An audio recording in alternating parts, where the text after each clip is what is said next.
सातारा जिल्ह्यात पावसाची संततधार कायम असून पर्यटन स्थळे पाहण्यासाठी पर्यटक आकर्षित होत आहेत.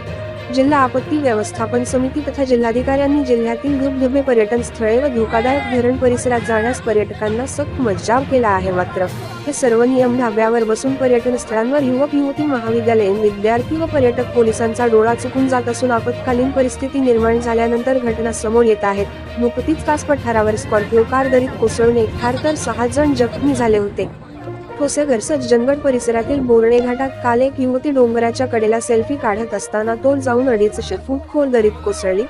सुदैवाने ती 40 फुटावरच एका झाडीत अडकली. त्यामुळे पुढचा अनर्थ टळला. तिला महाबळेश्वर टेकर्स व शिवेंद्रराजे रेस्क्यू टीमने सहीसलामत बाहेर काढून साताऱ्यातील एका खाजगी हॉस्पिटलमध्ये उपचारासाठी दाखल केले आहे. न्यूज मराठी लाईव्ह प्रतिनिधी राहुल पवार, सातारा.